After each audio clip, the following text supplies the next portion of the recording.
No vídeo de hoje, a gente vai falar um pouco de 65, 66, a coisa vai começar a ficar apimentada de 67 e 68, e a gente vai falar de temas que vocês verão que tem um total paralelo com os dias atuais, coisas que aconteceram no passado e continuam acontecendo nos dias de hoje, problemas que o Brasil segue enfrentando.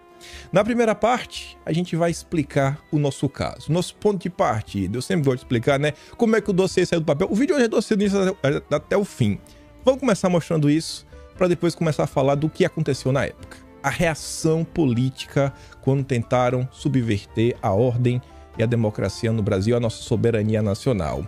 Para depois, no terceiro tema, mostrar um pouco como era não só a nossa imprensa, mas alguns outros grupos, algumas reações que ocorreram, que eu acho que são muito pertinentes, para depois falarmos de agendas internacionais, aquelas agendas que vocês conhecem muito bem, globais, que até hoje são temas polêmicos e que vocês verão que a coisa é muito mais profunda do que parece. Depois vamos falar não apenas do Clube de Roma, mas de algumas figuras, alguns agentes internacionais que vocês conhecem muito bem e vocês verão conexões com eventos no Brasil na década de 60. A coisa começou muito antes do que vocês imaginam. E no final, vamos voltar para os dias de hoje, mas ainda trazer mais algumas notícias do passado e quem sabe falar dos liberais. O último tema talvez a gente não comente hoje, já vai ser a parte 2 do dossiê amanhã, porque em média, eu falo umas 40, 50 slides por dia. O de hoje tem quase 80. Então vamos correr, que é para tempo de comentar sobre tudo. Quase começando o dossiê, na verdade só quero trazer duas notícias que são quase iguais, mas são bem rápidas. Eu vou bater nessa tecla da mesma forma que eu bati na reforma tributária, porque eu me recuso a ver isso daqui avançar, sem ninguém comentar. O Arthur Lira, a coisa já está andando no Senado e o Lira já falou que será uma pauta prioritária na Câmara dos Deputados. O quê?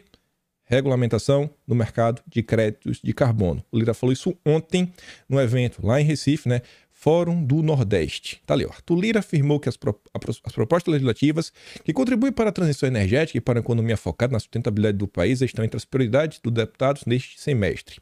Lira destacou que, entre os projetos que devem ser analisados pelos parlamentares, está o que regulamenta o mercado de créditos de carbono, que é uma prioridade para o Lula, já visando seguir, né, as ordens e mostrar serviço para o Biden quando tiver a COP30, que vai acontecer em 2025 em Belém do Pará. Além desses assuntos, ainda nessa agenda verde, Lira quer defender, né, a pauta verde, mais etanol na gasolina. No final do dia, você vai pagar a mesma quantia. Não vai esperar uma redução. Querem subir o percentual, né, de álcool na gasolina, essa mistura para 30%.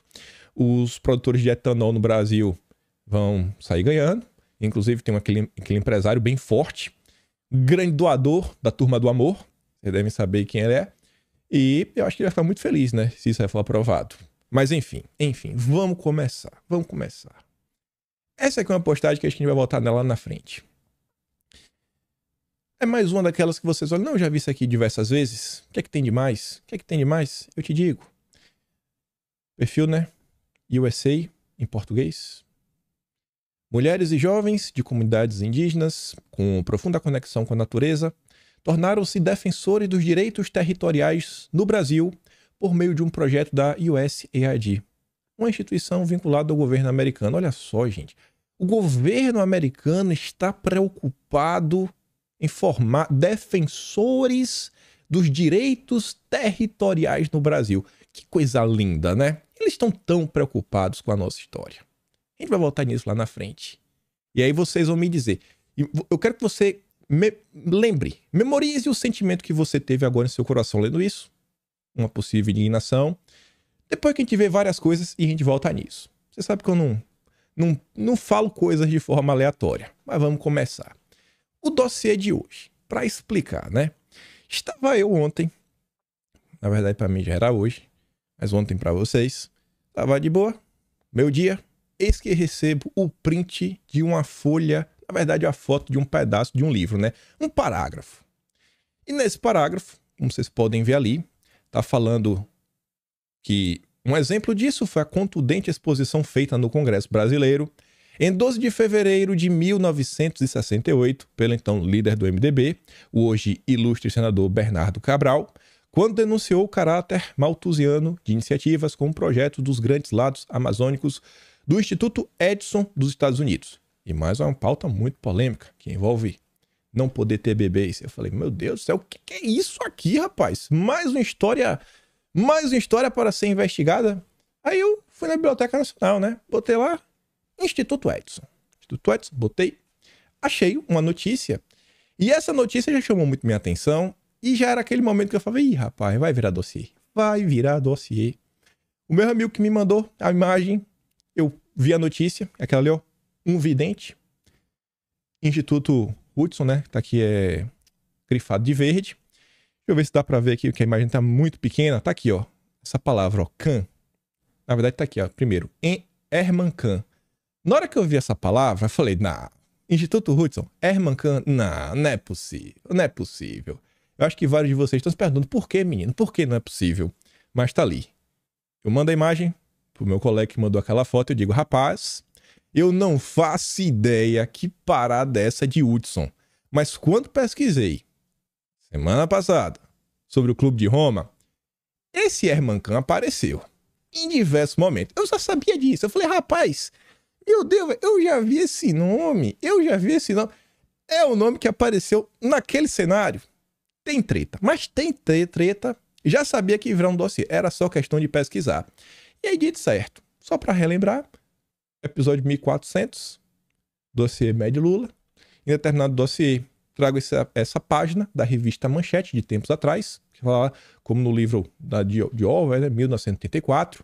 E aí, como vocês podem ver, tá aqui, ó. Ao tempo de Orwell, ainda não se falava em futurologia. Essa pseudociência, com todos os seus sacerdotes e acólitos, começou a nascer nos anos 50 e não existia a Rand Corporation ou o Hudson Institute.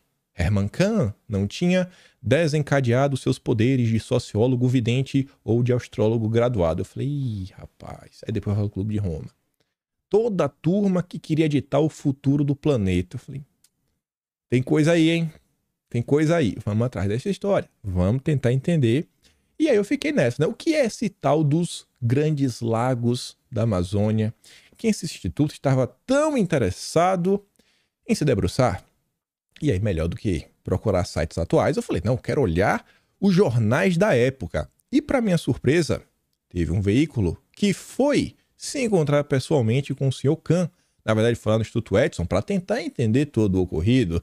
E, obviamente, que eles venderam aquela história da carochinha, tudo muito bonito, que você sabe que tem algo errado, tem algo muito errado. E saiu ali, ó. Na revista Fatos e Fotos. Eles foram visitar o Sr. Kahn, tá ali, ó. Fatos e Fotos, vai a Hudson Institute e ouve Hermann Kahn sobre o Lago Amazônico, a mansão do Doutor Fantástico. Esse Doutor Fantástico tem até outra tradução. E esse cara, talvez, ele foi um dos predecessores, né? Um dos tutores, um dos mestres de uma das figuras mais repugnantes que o mundo conhece. Uma figura que eu acho que 99 a cada 100 pessoas que o conhece não gosta dele. É um senhor sem cabelos. Lá da Alemanha, né? Na verdade, ele é muito conhecido pela um encontro que ele faz na Suíça, em Davos. Mas a gente vai chegar lá. Eu fui dar um bisu, né? Para entender essa história. O processo, né, geralmente utilizado, né, o trabalho das hipóteses múltiplas, assim como a turma do Clube de Roma, esse Hudson começou a trabalhar com computadores, faziam pesquisas estatísticas, trabalhos em busca, né, de de ideias para salvar o planeta.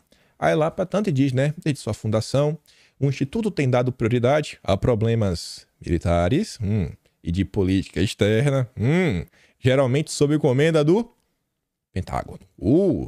Pera aí, oi.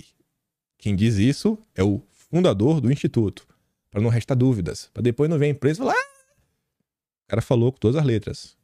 Olha qual era o foco. Olha quem patrocinava. E aí tá lá, né? Encontro o Brennan preocupado com a posição do Brasil. Aí ele fala, na verdade, o jornalista, né? Percorrendo o edifício principal, sou convidado a conhecer Donald Brennan, um dos maiores estrategistas norte-americanos. O cara estava lá nesse instituto fazendo o que eu não sei. São tantos importantes os documentos de seus arquivos, muitos dos futuros projetos do Departamento de Defesa estão guardados nessas gavetas, que quando ele abre qualquer delas, a porta do gabinete se fecha automaticamente. Enquanto o Brennan preocupado com o quê? Com a posição do Brasil em matéria de energia nuclear. Por quê, né? Você vê que é uma pauta que o Brasil nunca conseguiu avançar, inclusive tivemos alguns acidentes ao longo do percurso, algumas coisas muito estranhas. Por que o Brasil não pode avançar nisso, né? Aí depois tá, o caminho da pesquisa nuclear termina sempre num artefato explosivo. Não sei se é isso. O que eu sei é que a energia, que pode ser abundante, pode ser muito viável, pode inclusive baratear muito a produção nacional. E eu acho que eles não querem, né? Você vê que essa preocupação não é de hoje. Aí tem ali algumas fotos, ó. 35 supercérebros trabalham com o Doutor Fantástico. Olha aquele mapa. Você conhece aquele continente? Parece o Brasil, né? Um mapa grande do Brasil, rapaz. O que é que essa turma tá planejando? Robert Paneiro, um dos autores do projeto do Lago Amazônico, é especialista em América Latina. Quem passa pelos portões do Instituto não calcula que nessa bela propriedade estão os maiores segredos do futuro. Deus está vendo. Mas vamos entender.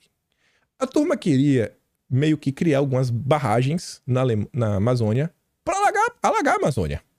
E começar a criar umas rotas. Rota marítima mesmo, né? Rota fluvial, na verdade, né? Pra passear lá de barquinho, uma coisa ou outra. E aí o Paneiro explica, o sistema sul-americano de grandes lagos seria o agente catalítico do desenvolvimento econômico e social e da integração da América do Sul. Com o lago, o Brasil não perderia minérios, pois estes, como os geólogos explicam, estão nas montanhas e não nas planícies. Você vê como o cara já nem se preocupa com os minerais, que vocês vão continuar tendo eles. Ninguém falou de mineral, o cara tá falando de mineral. Ih, tá meio estranho, hein? Tá querendo a riqueza do Brasil. Quanto ao petróleo, se de fato existe na maré, não tem, né? Tem para dar, vender, exportar, o que o diga a margem equatorial. Quanto ao petróleo, se de fato existe, né, sua exploração será mais fácil por meio de sondas montadas em plataformas submarinas. Com controle das inundações por meio das comportas do dique, surgiriam à margem do lago imensos e férteis campos agrícolas. O que vocês acham disso? Um grupo, think tank, com uma galera meio estranha, que trabalha a serviço do governo, Pentágono, querendo criar projetos na Amazônia, melhorar a logística, preocupados inclusive com petróleo e minerais. É algo estranho, né, gente? Até porque isso não saiu do papel, então acho que coisa boa não era. E vamos falar sobre isso. Vamos tentar ver, na época, como foi o início da cobertura. O jornal O Estado de Florianópolis, edição 26 de maio de 1966. Governador denuncia Amazônia explorada. O governador do Amazonas, professor Arthur César Ferreira Reis, comparecerá a uma sessão secreta da Assembleia Legislativa do Estado para exibir aos deputados a documentação que possui sobre planos estrangeiros para a internacionalização da Amazônia. Oi, peraí, não era logística, não era para integração, agora está falando de internacionalização.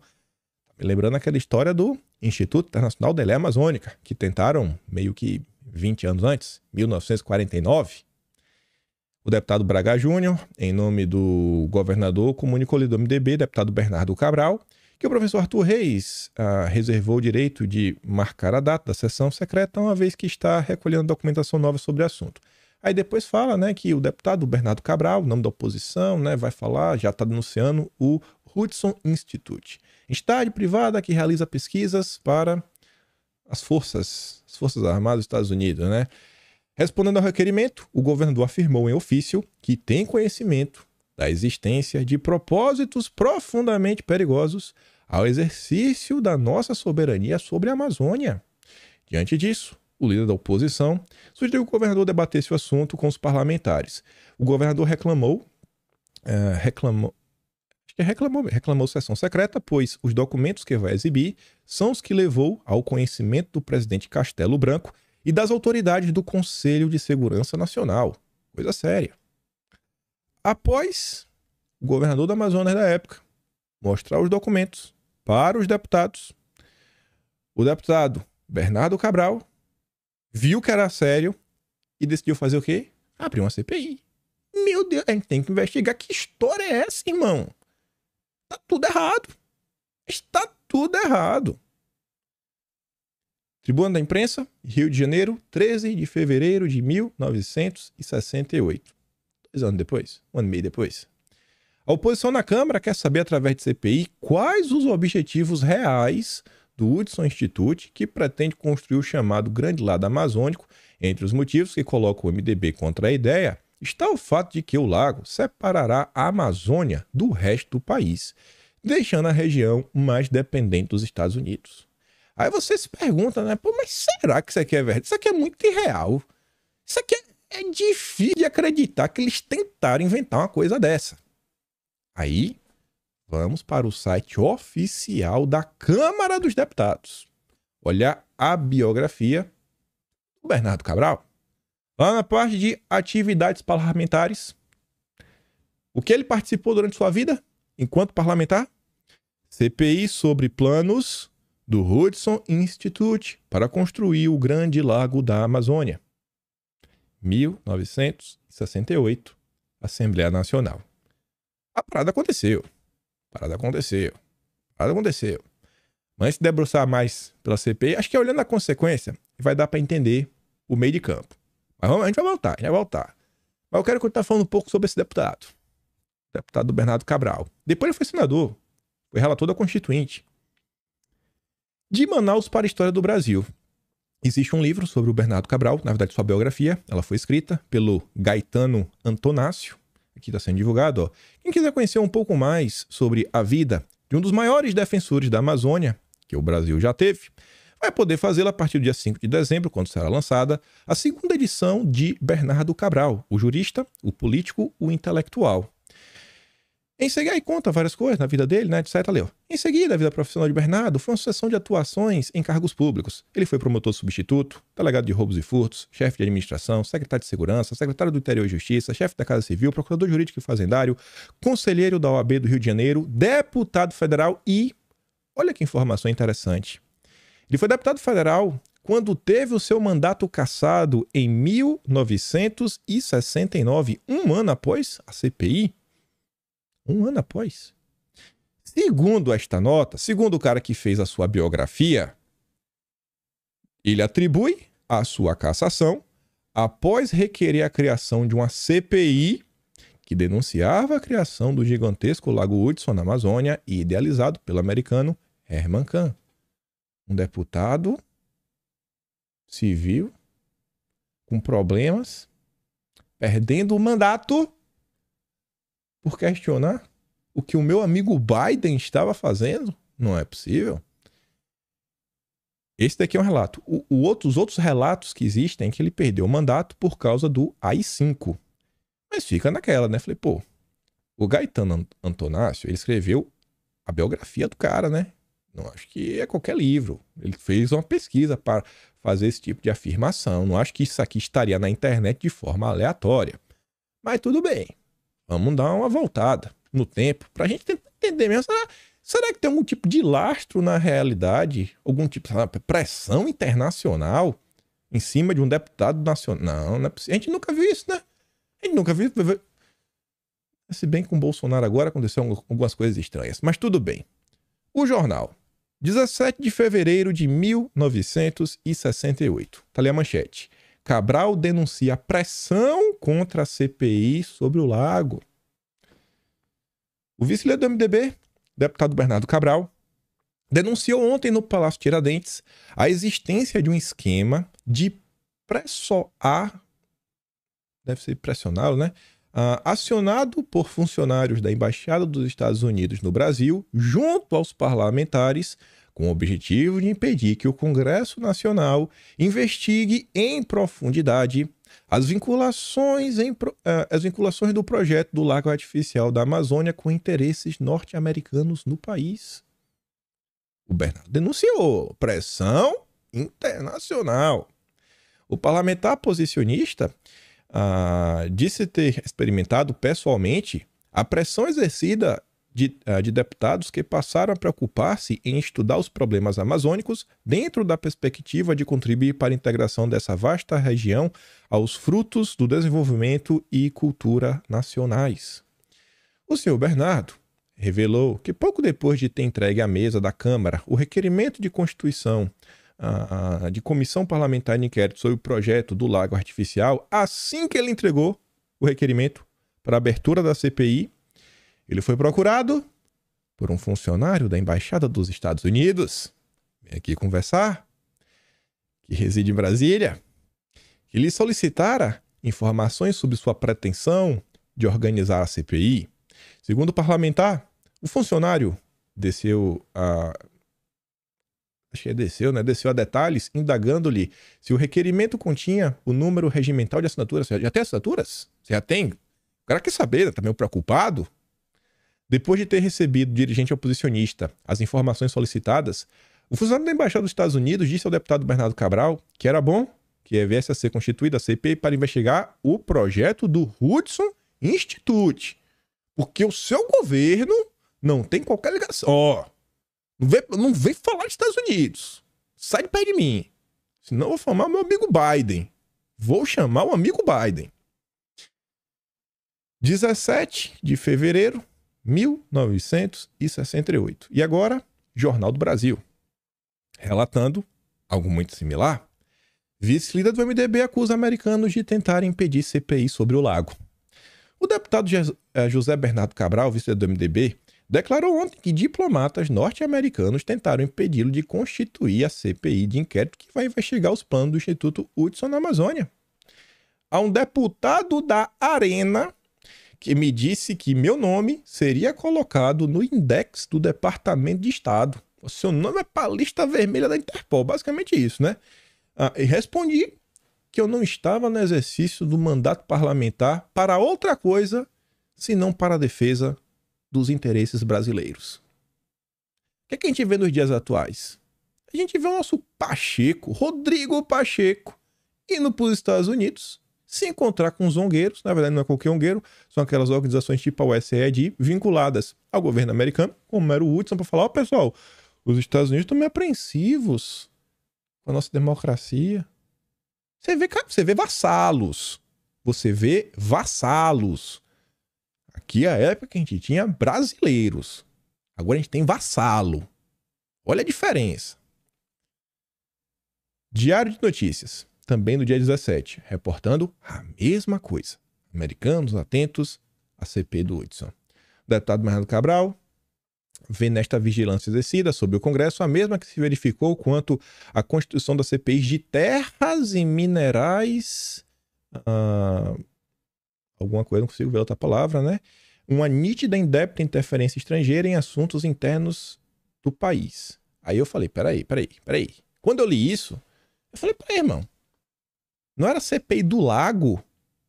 Mas aí ele tá falando que ele também viu isso na CPI das terras e minerais, tá tendo mais... Que CPI é essa?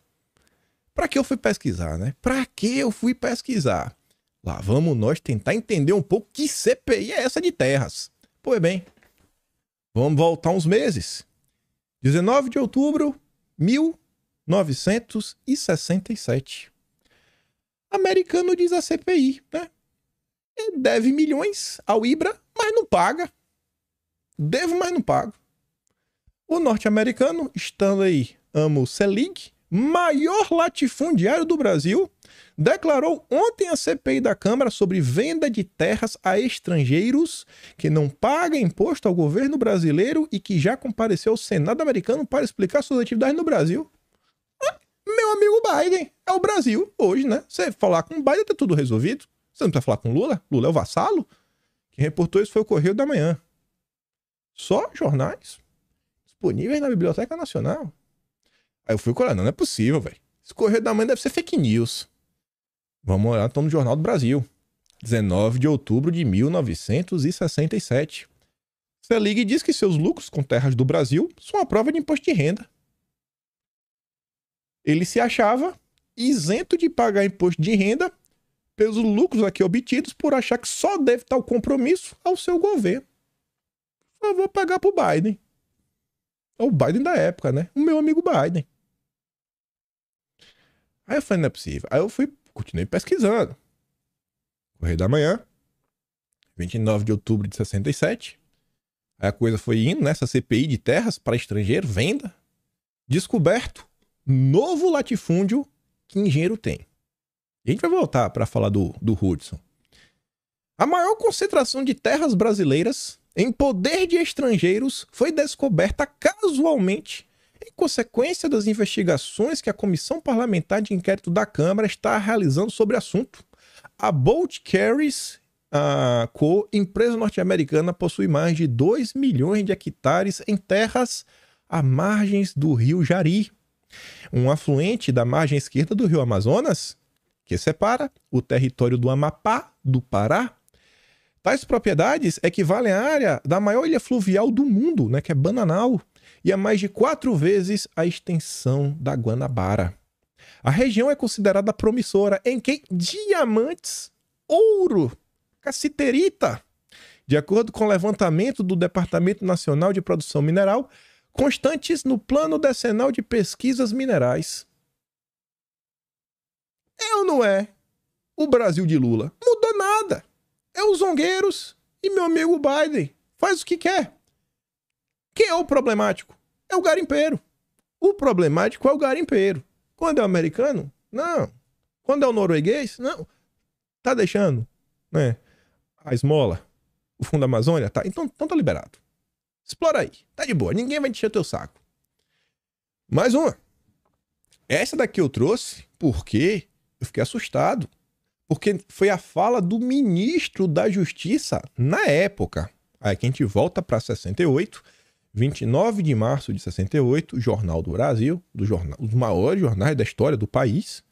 Gama Silva diz na Câmara que estrangeiros têm 1/5 do território brasileiro. O ministro da Justiça revelou ontem na Câmara que 1/5 do território nacional, equivalente a 160 bilhões de metros quadrados, já foi vendido a estrangeiros. Não é pouca coisa não, viu? E o ponto mais alto do Brasil, o Pico da Neblina, quase foi vendido e chegou a ser objeto de apropriação pelo grileiro João Inácio. Anunciou a entrega ao presidente Costa e Silva do projeto criando um grupo interministerial para demarcar todos os parques nacionais e áreas pertencentes aos índios, e um outro projeto acrescentou que, olha só, olha o que estava sendo discutido naquela época. Olha a data. Não estou falando isso de forma aleatória. Vai regular as vendas de propriedades rurais a estrangeiros para acabar com os abusos de estelionatários e limitando a área municipal suscetível à venda a estrangeiros. Limitar a área do município para estrangeiros. Olha o ano, 68. 68. Guarda isso. A gente vai chegar numa resposta que vocês vão ficar triste. Triste. Logo depois disso, eu acho já. Poucos dias depois, um mês depois, né? 29 de agosto de 68. Deputado da Arena denuncia que americanos, donos de terras, tentaram suborná-lo. Americanos proprietários de terra no Brasil tentaram corromper 4 deputados federais brasileiros com importância, não sei, deve ser Novo Cruzeiro, né? NCR, 200 mil novos cruzeiros, a fim de que fosse retardada a votação do projeto do governo que regulamenta a venda de terras a estrangeiros.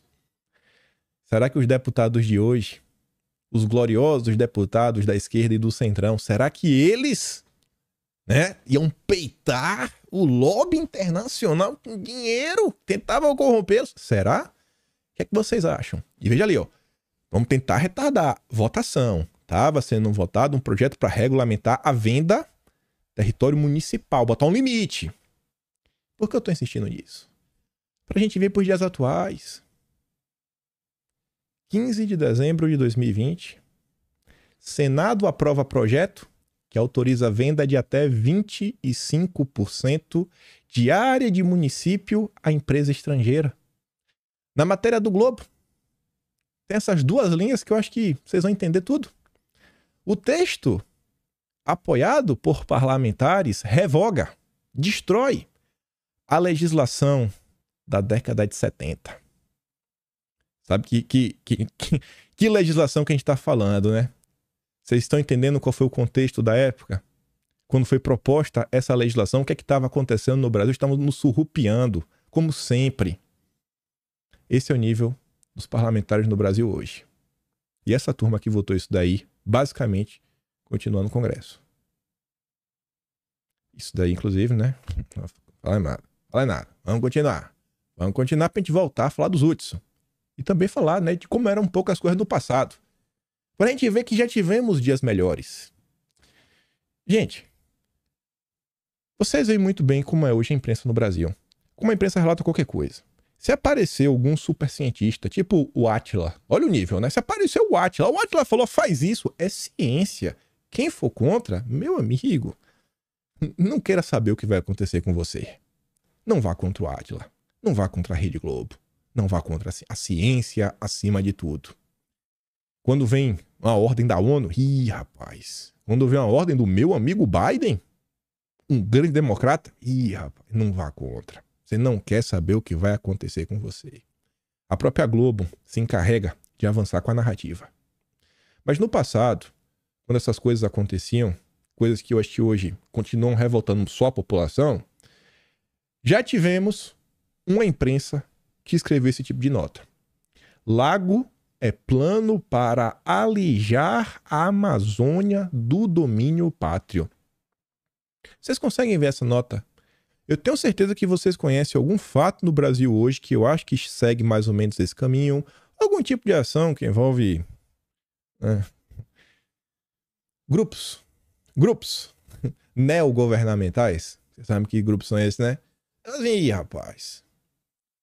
Essa era a imprensa. Já foi imprensa no Brasil um dia. Outra. Só a manchete. Vocês podem ler depois. Aquela ali foi do Jornal do Comércio. Esse é o Jornal do Comércio de Manaus. O Jornal do Comércio tinha o Manaus, tinha o do Rio de Janeiro. Muito bom os dois. Tinha do Pernambuco também, muito bom também. Jornal Cidade de Santos. Estados Unidos querem a Amazônia. Se tu botar isso hoje, eles chamam que você é maluco. Você é maluco. Você lembra que o John Kerry veio aqui esse ano e falou a nossa Amazônia, né? Eu não lembro se você falou nossa na Amazônia, a Amazônia é nossa. Aí ficou aquela coisa, né? De boa. A Amazônia é nossa. Tá ali, ó. Na época, já tivemos jornais que reportavam os assuntos assim. Infiltração, projeto Lago Amazônico, sentando a bolacha. Correio da Manhã. Correio revela toda a verdade sobre a Amazônia. E aqui é uma nota longa. Foi uma nota de 2 páginas. Essa última coluna aqui, vocês parem pra ver, ela tá meio cortada, ela vai até o fim. Pensa naquela página, quem é mais velho já viu um jornal, né? Ela vai até o fim e a outra folha de jornal inteira só sobre isso, que eles têm acesso ao relatório de que foram 3 diplomatas do Brasil que fizeram. Vou comentar algumas coisas, a gente vai começar a olhar alguns relatórios que foram feitos, eram secretos, não são mais. Mas essa matéria eu quero destacar 2 parágrafos. Que eu trouxe aqui, ó. Não 2 parágrafos, né? 4 parágrafos. 3.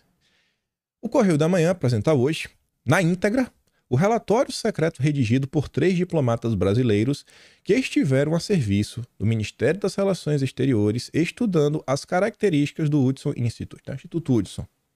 Aí diz lá na frente que reside no alerta dado por aqueles diplomatas sobre a necessidade de um programa real do governo brasileiro para a ocupação da Amazônia, para que eles viram em grande perigo. O documento guardado em segredo pelo governo mostra também o que é o Hudson Institute e a que ele serve. Aí tá ali, né? Considerações preliminares.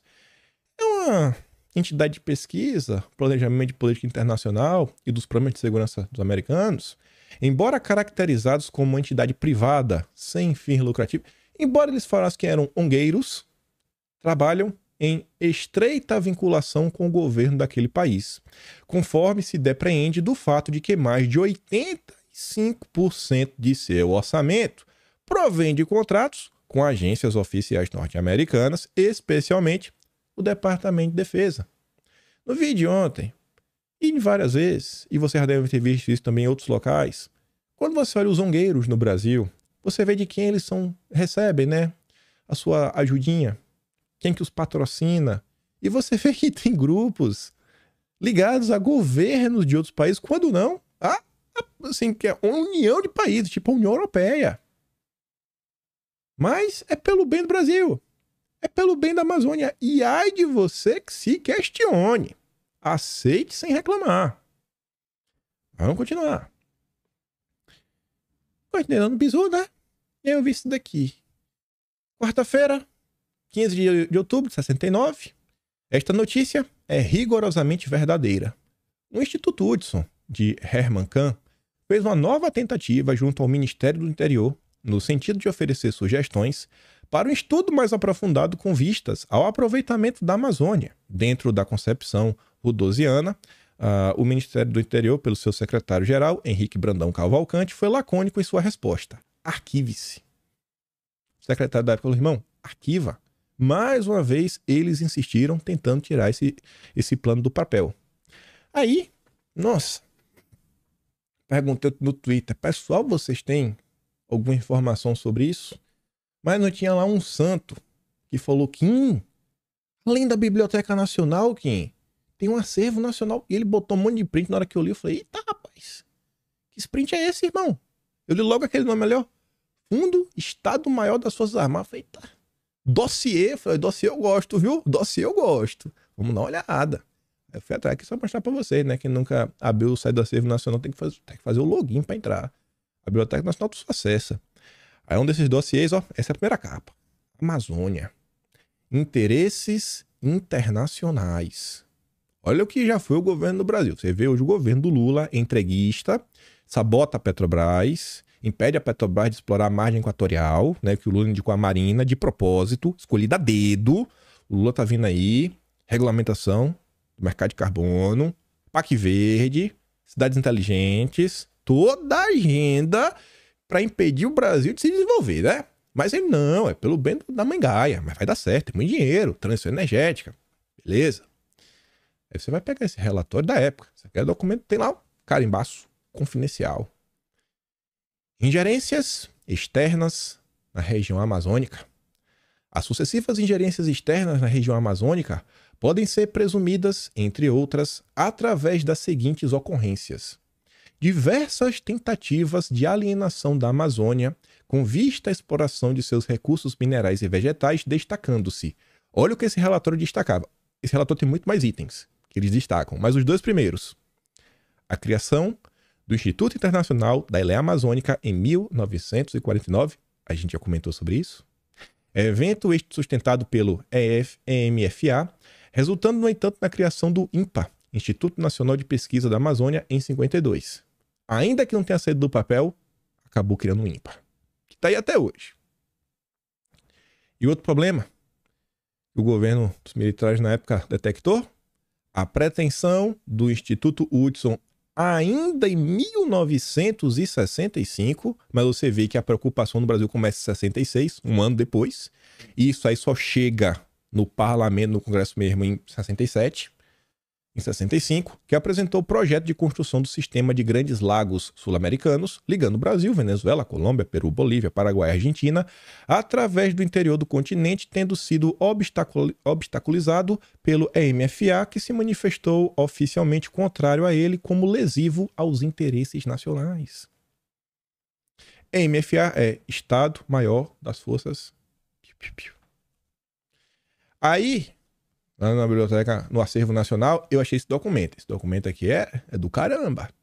Tinha 296 páginas. Não deu tempo de ler toda, né? Mas eu fiquei lendo muita coisa. Eu tô desde de manhã. Isso eu tô mais de 10 horas que eu tô sentado no computador.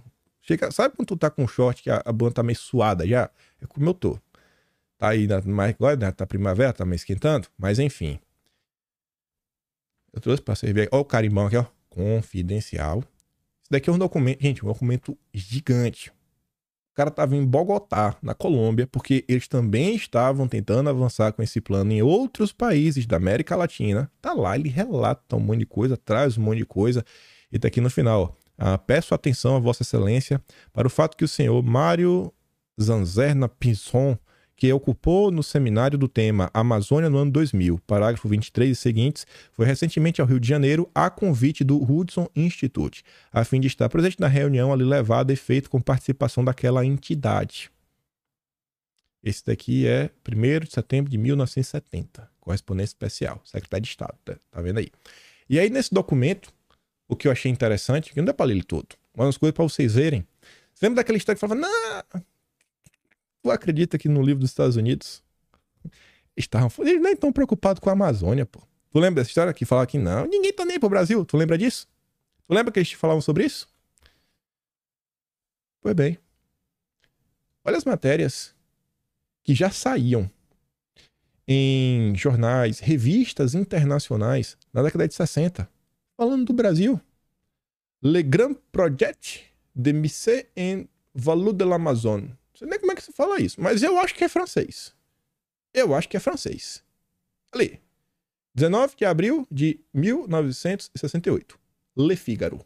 Eu acho que é francês, né? Então, você vê a preocupação do pessoal. Já desenhando o Brasil, o que eu ia fazer? É coloninha. Coloninha. Não mudou nada. Temos aí o vassalo Dilma. Bolsonaro que era o maluco. La Tribuna de Genebra, né? Suíça. 18 de abril de 68. Aqui dá pra ler, eu acho, né? Deve ser um projeto colossal de não sei o que é isso, né? Que vai transformar a América Latina. Ó, Brasil. Até aqui, ó, vamos fazer um riozinho aqui que vai cortar, ó. Tá até um rio aqui pra... Eles estão decidindo, gente. Pai, que sensacional. Tu vai fazer, vai acontecer. Mas era só sugestão. Era só uma sugestão, o governo fazia se quisesse. Beleza. A Asahi Evening News. Roraima é a Shangri-La do Brasil. Sabe o que é Shangri-La, né? É tipo Eldorado. Aquela cidade que tem ouro pra tudo que é lado.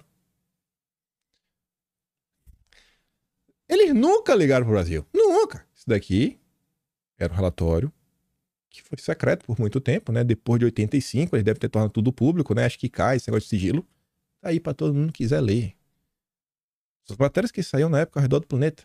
Maluco é quem acha que eles têm algum tipo de interesse extra no Brasil. Não, não, eles só querem nos ajudar. Só querem nos ajudar. O meu amigo Biden. Aí tem esse relatório, aí que você vê que são as coisas.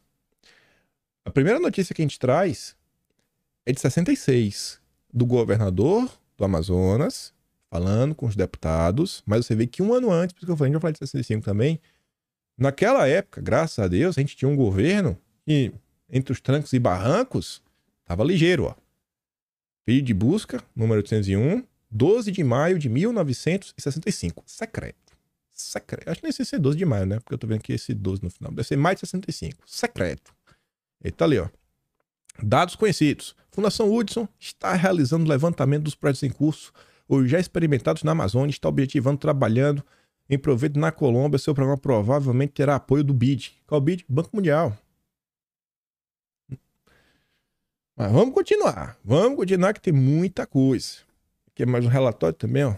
Já estão falando até das narrativas que já estavam inventando sobre a Amazônia. A influência externa de Amazônia está falando, ó, excessiva preocupação demonstrada por grupos estrangeiros quanto à manutenção do equilíbrio ecológico da Amazônia com possível retorno à tese do pulmão da humanidade, que comprovadamente carece de sustentação científica. Eu tava aí, ó. Eu tô até comentando sobre isso. E quanto tempo a própria Rede Globo fica nessa ladainha, nessa conversa mole? É, na época era relatório confidencial, não é mais. Mas vamos voltar pro início do vídeo. Ainda tem muita coisa pra falar. E ainda tá no quarto tema. Se lembra que no print que eu falei que eu recebi tinha a tese? Cadê a canetinha? Tinha a tese dos Grandes Lagos, né? E nesse recorte aqui desse livro tá falando também da história de você não poder ter mais criancinhas, né? Você perder a possibilidade, com algum problema, né? Eu falei, não é possível, velho. Não é possível, não. Isso aqui é muita maluquice. Não. Aí pra mim já passou do ponto do aceitável. Já passou. Mas eu fui pesquisar. Pra que eu fui pesquisar? Vamos falar sobre isso. Eles falam tanto hoje, né, que tem muita gente neste planeta. Muita gente.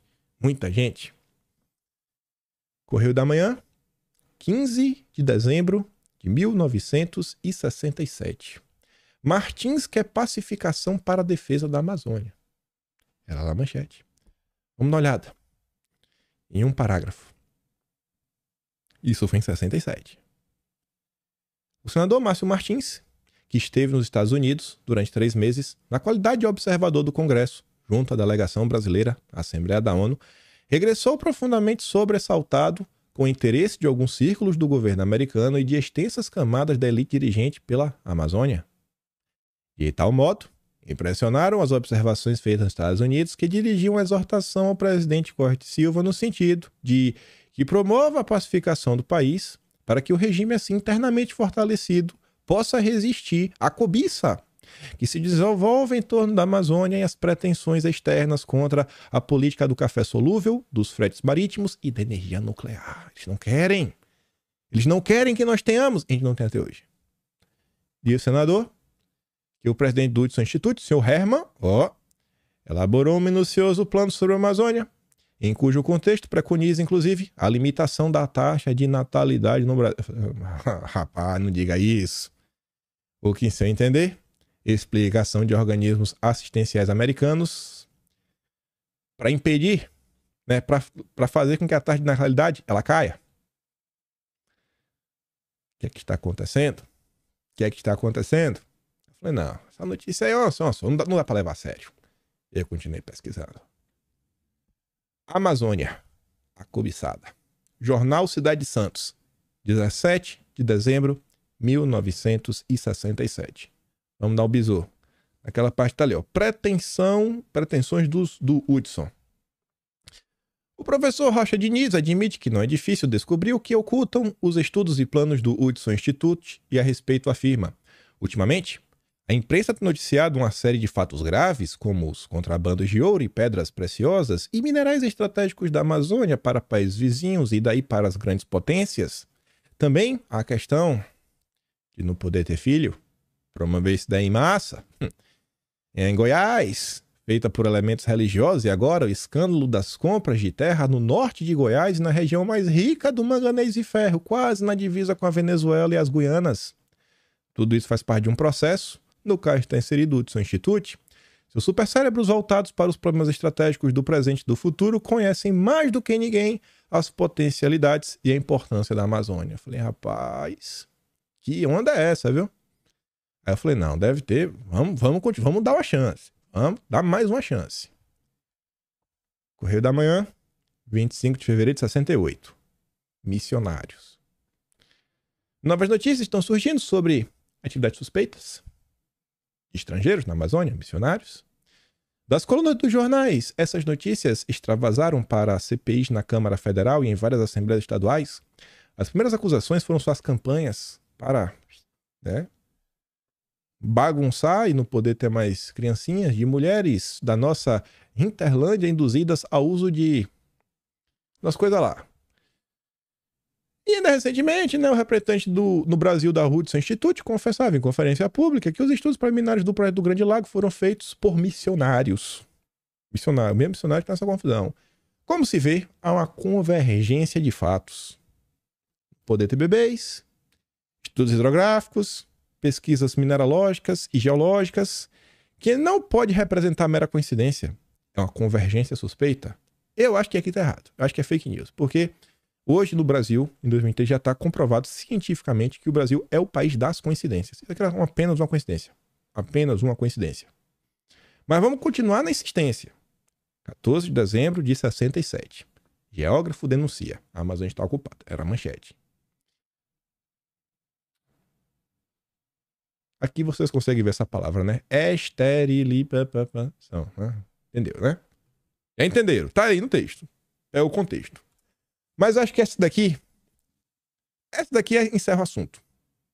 E aí acho que não dá pra falar que a imprensa brasileira era fake news. Por quê? A revista Fatos e Fotos, no ano de 1969, voltou a entrevistar o senhor Herman Kahn, o fundador do Hudson Institute. Pessoalmente. E na sua entrevista, o senhor Herman falou com todas as letras. Ali, ó. Controlando a natalidade, o Brasil será 10 vezes mais rico em 30 anos. Eu acho que é 10. Talvez 2, não sei. Começa com D e tem um S, né? Acho que não é 10, não, porque 10 é com Z. Mas enfim, vamos botar 2 então. Mas tá falando, ele tá preocupado. Ele tá preocupado com a quantidade de criancinha, né? Nesse planeta. Vocês já viram essa pauta nos dias atuais? Normalmente quem defende isso é quem? A esquerda, né? Mas vamos continuar. Vamos continuar que tem mais coisas. No meio dessas pesquisas, e no início do vídeo já tinha dito pra você, eu falei, rapaz, na hora que eu vi esse nome, Herman, falei, Clube de Roma. Já tava ligeiro. E aí, pesquisando nas últimas horas, eu achei umas coisas intrigantes. Mas vamos começar primeiro com esse texto aqui, que eu achei um título muito curioso. Neofascismo. Saiu no Correio da Manhã, 20 de junho de 68, na época em que os jornais do Brasil, vários pelo menos, né, defendiam o Brasil, não todos, mas vários tinham espaço para defender o Brasil, onde falava o seguinte: o professor Herman Kahn, hoje em dia, um homem muito conhecido no Brasil, trata-se do diretor do Instituto Hudson, organização norte-americana, mas sustentada quase que exclusivamente por contratos governamentais, especialmente interesse, né, dos grupos lá, muito complicado, que fez um plano internacionalista para o desenvolvimento da Amazônia, lá nos Estados Unidos. Ele é menina dos olhos de ouro de grupos muito complicados, sendo um futurólogo. E aí eu parei pra pensar, eu falei, cara, agora isso faz sentido na minha cabeça. Gente, olha a importância do especialista. Olha quantas coisas nos dias atuais, as coisas mais absurdas, elas são chanceladas porque um especialista assina embaixo. Aqui você estava tendo algo, é porque na época as pessoas estavam tão boquiabertas com a capacidade computacional dos computadores que, meu Deus, aí apareceu o cara que era o futurólogo. Ele tá um passo além do especialista. O futurólogo era um cara que era chancelado pela sociedade, que ele conseguia prever o futuro. Imagina, não é uma análise, ele viu o futuro. Esse cara escreveu o livro do que aconteceu no ano 2000. A turma do Clube de Roma também eram futurólogos, falando o que ia acontecer em torno do 2000, que ia acabar tudo. Então, olha o que eles fazem hoje. Não, o relatório de tal e tal, porque se não fizermos isso, no ano tal vai acontecer. E aí, os especialistas aqui falou. Então, olha como isso, naquela época, já estava sendo gestado. Os problemas que nós enfrentamos hoje já estavam sendo gestados.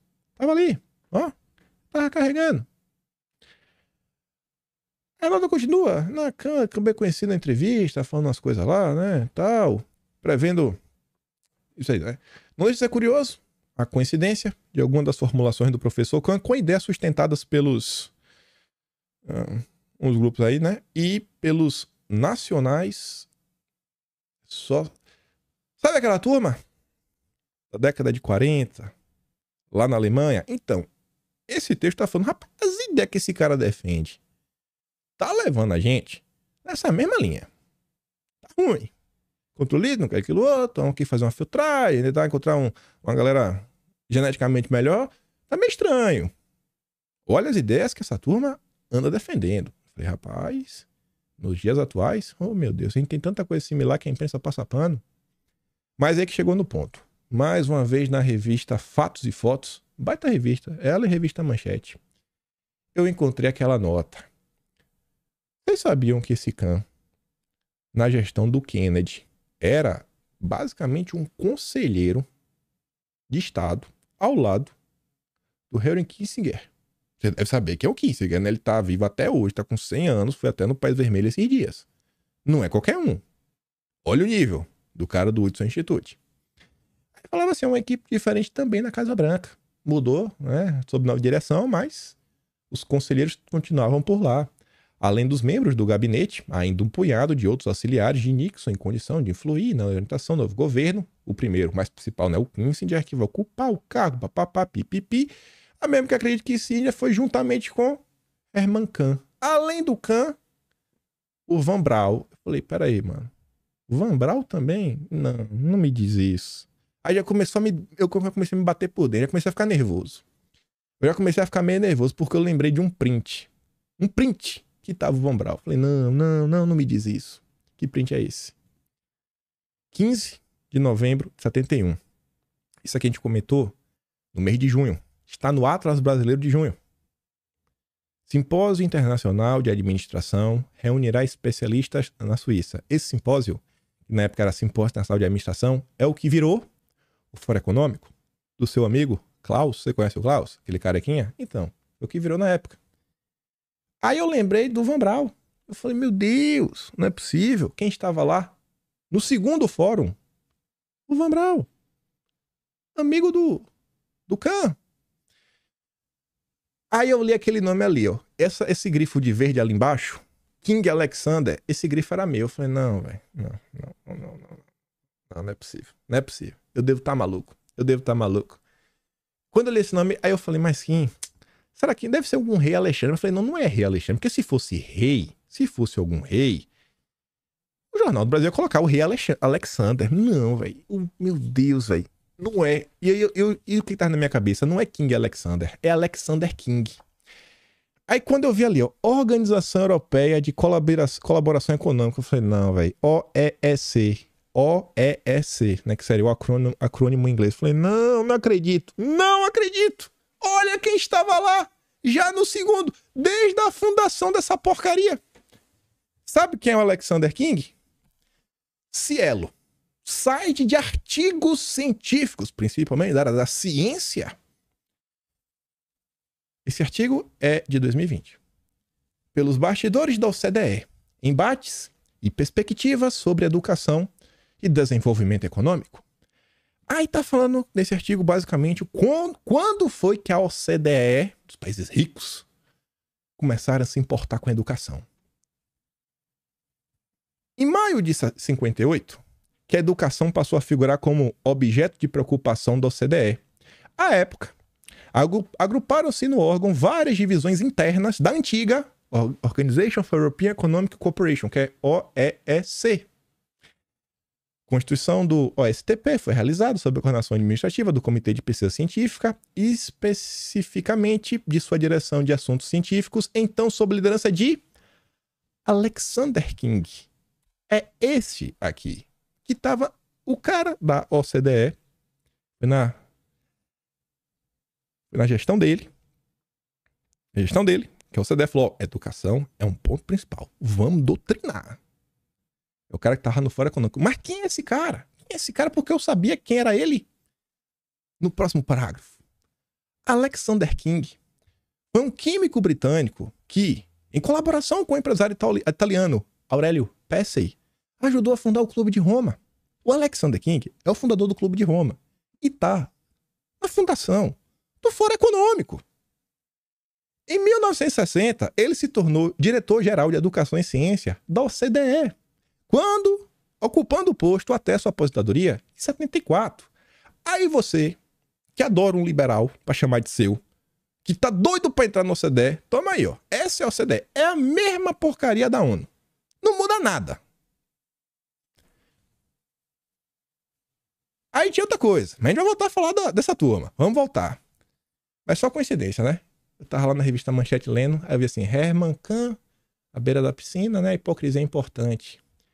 Aí eu li rápido, mas eu não sei porque eu voltei pra ler. Eu tô fingindo como eu li da primeira vez. Eu senti que eu faltei ler alguma coisa. Aí eu voltei pra de novo, né? Herman Kahn, à beira da piscina, do Hotel Glória. Falei, eu pulei o Hotel Glória. Aí por um segundo eu falei, olha, se for a mesma data, eu vou pular da janela. Graças a Deus não era a mesma data. Foram alguns meses antes. Esse Hotel Glória, só figura importante. Mas não foi na mesma data, não. Foi alguns meses depois. Alguns meses depois, quem estava no Rio de Janeiro de passeio no Hotel Glória era o nosso amigo Klaus. Mas só coincidência. Só coincidência. Mas nessas coincidências, eu cheguei no ponto e falei, e se essa turma se conhece? E pra que eu fiz essa pergunta? Porque eu não sei. Eu fiz. Aí ela veio no Google, né? Herman Kahn, menino Klaus. Pessoal, botem. Eu garanto que esse texto, eu não vou ler porque esse texto é gigante. Eu devo ter gastado uns 20 minutos para ler esse texto. Eu traduzi para ler. Porque esse texto ele sai trazendo para vocês vários links, inclusive links do The New York Times de 1960 68 é 67. Essa nota é de 68, eu nem falo. Eu me recuso a comentar. Tá lá, eu recomendo. Lê esse artigo, vê qual é essa nota. Vocês vão achar. Se vocês não conseguirem achar, vocês acham no Twitter alguém que bateu o print dessa nota. Eu falei, não é possível. Não é possível.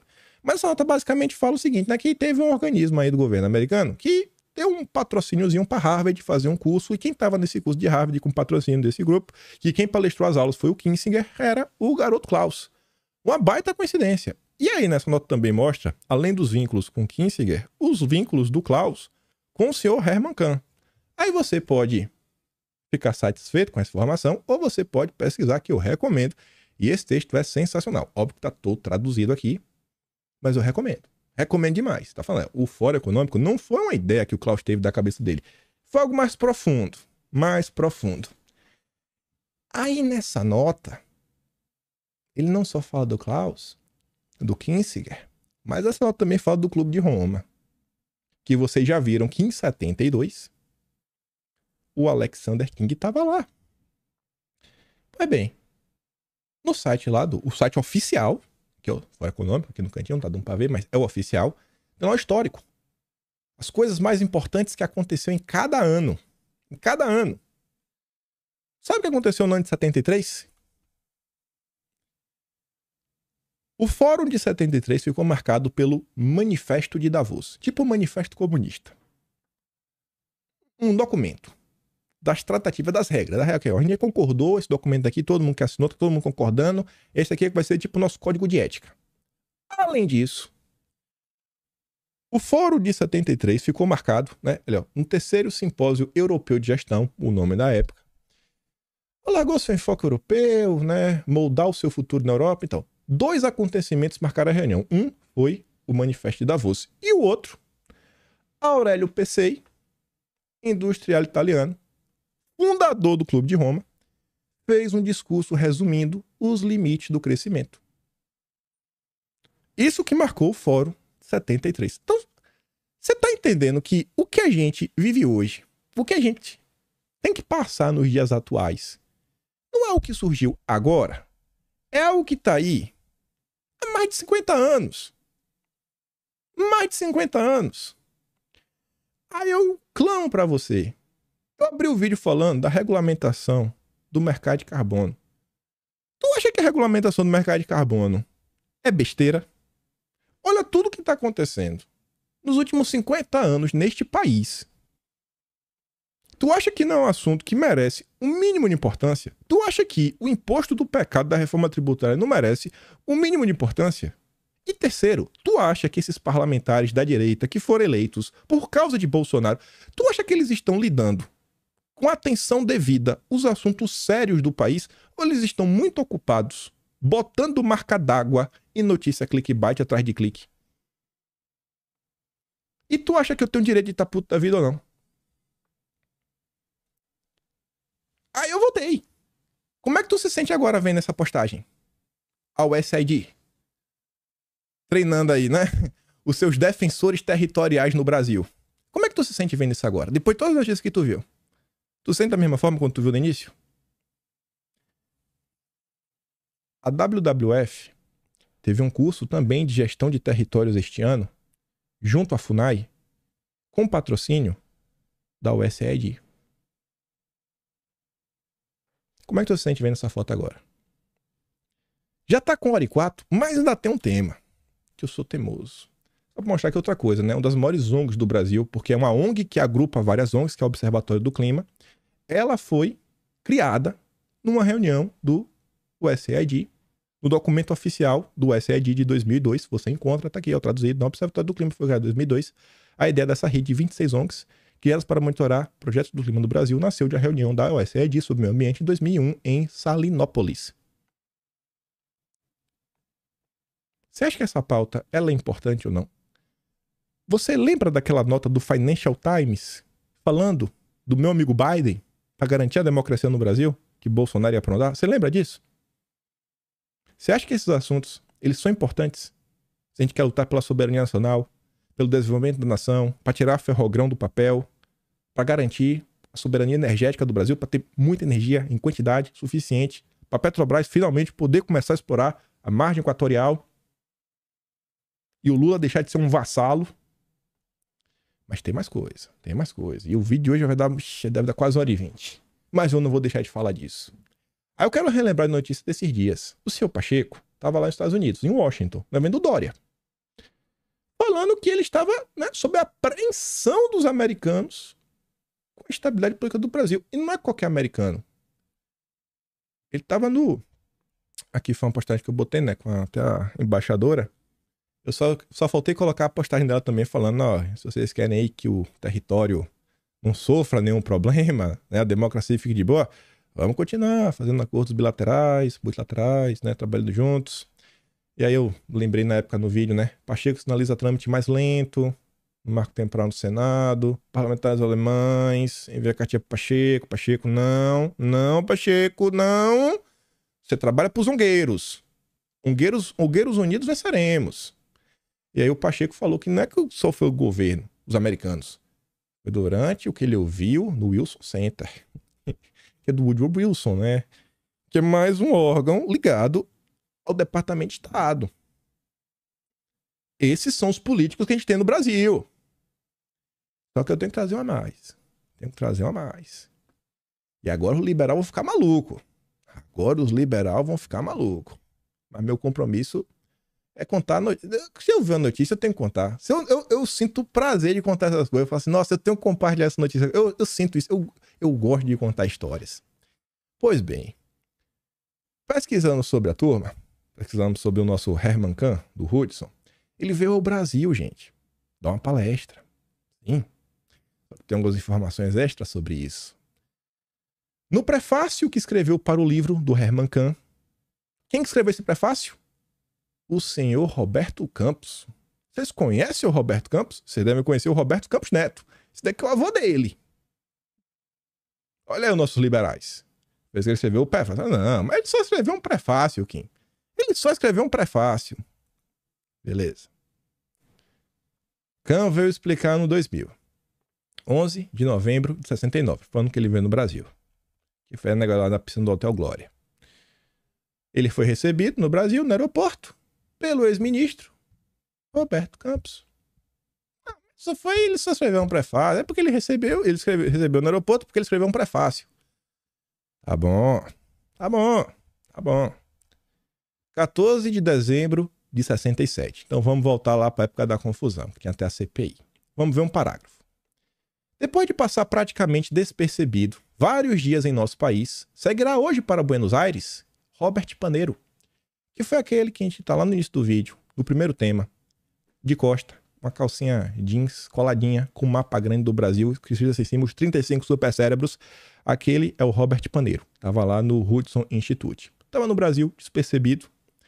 Aí, ó, diretor do Hudson Institute, que procurou discretamente angariar simpatia de personalidades brasileiras, entre as quais o senhor Roberto Campos, seu amigo, desde o tempo que era embaixador em Washington. Aí tá mais complicado, né? Escreve o prefácio, pega o cano do aeroporto e amigo do Paneiro. Ah, liberais, sempre sendo liberais. Mas tem mais. Não é que no acervo nacional, eu juro por Deus, véio. Eu juro, mas juro de pé junto. Eu só coloquei Hudson Institute e apareceu isso. Não é pra falar que eu cheguei lá no acervo nacional e escrevi o nome Roberto Campos. Não, nem isso, gente. Só botei Hudson Institute. É porque ele puxa por verbete, né? Se tiver a palavra dentro, ele puxa.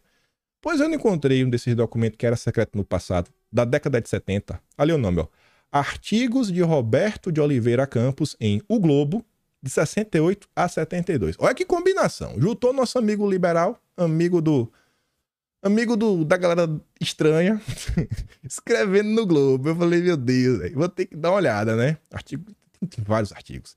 Aí eu fui olhando, eu parei em um, falei, bicho, chamou minha atenção um subtema, esse que era o artigo, ó. Os futuríveis ou incêndio na caixa d'água, Roberto de Oliveira Campos. Aí tá ali, ó. Olha só como ele se refere. O Grande Lago e o nacional palhacismo. Defender o Brasil, ser contra a ideia maluca, é ser palhaço. Liberal sendo liberal. Ah, mas ele não sabia. Ô, gente, tinha tanta gente que sabia.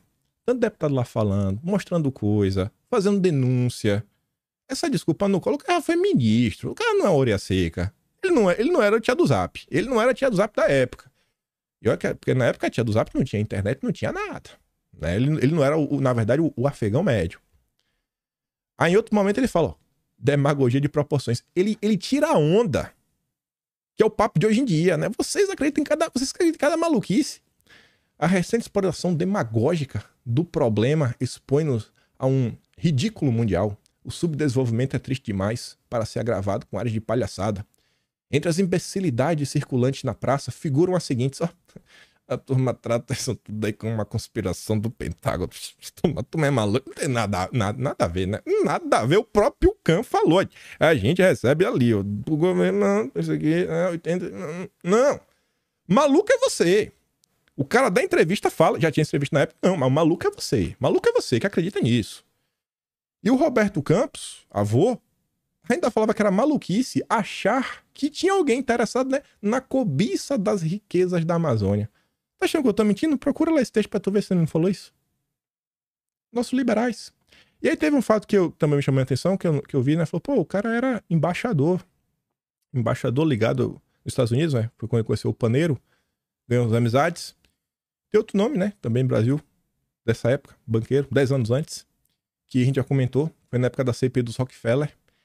Que era o patriarca dos Moreira Salles. Onde aqui era um jornal da esquerda, colocava o patriarca do Moreira Salles, né, como um parceiro dos Rockefeller. E aí o patriarca dos Moreira Salles, ele já foi embaixador também. Então tem alguma coisa estranha, velho. Tem alguma coisa estranha aí nessa embaixada. A água de lá deve estar com algum problema. Não beba a água da embaixada. Não, senão você vai ficar meio biruta. Mas enfim, achei isso uma baita coincidência, né? E no final do dia você vê que, rapaz, já tivemos parlamentares preocupados com alguns assuntos que eu acho que são relevantes para o Brasil. Inclusive, eles criaram leis na época, mas o Senado recentemente achou por bem derrubar a regulamentação da época, né? E facilitar a venda de terras que a gente mostrou lá atrás. E aí, gente, eu acho que dá pra gente chegar ao fim. É aquela coisa que eu acho que dá pra expor um monte de coisa e as reflexões vão sendo feitas. Vai ficando algumas impressões ao longo do processo. E eu acho que vocês, sei lá, que veem isso daqui, não é possível. Tanta coisa que a gente fala todos os dias, fala, pô, velho, realmente isso daqui é uma pauta que não é aleatória. Essa turma não tá apoiando essa pauta por algum motivo aleatório. Tem alguma coisa por trás, mas é óbvio. É óbvio. É óbvio que tem uma coisa por trás. E eu acho que não é o bem do Brasil. Enfim. Acho que a história foi boa, né? Deu pra pensar muita coisa. E eu espero, principalmente, que os nossos deputados acordem. Nossos deputados acordem. Foram eleitos, graças a Bolsonaro, têm um mandato e deveriam estar usando ele para alguma coisa.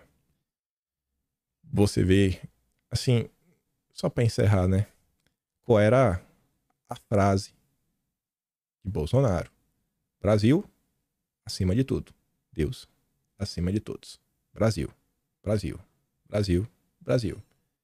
Eu acho que o Brasil precisa voltar a ser debatido. A preocupação com o Brasil, ela tem que voltar para os noticiários, para a vida das pessoas, né? Bolsonaro despertou esse senso de patriotismo na gente, então eu acho que a gente não pode deixar isso para trás. Tem que continuar com esse legado, até porque Bolsonaro continua na confusão, né? Se ele não jogou a toalha, eu acho que a gente também não vai jogar. Então, fico por aqui. Se gosta do meu trabalho, pode estar no meu canal. Valeu, tem um P na descrição. Tem um Atlas brasileiro, isso tudo vai estar registrado no Atlas do mês que vem, kimpaim.com.br. E compartilha. Esse tem que compartilhar, né? Esse aqui, mas nossa senhora, está da hora. E é isso. Um grande beijo, abraço, tamo juntos. Valeu, meus amigos. Fui!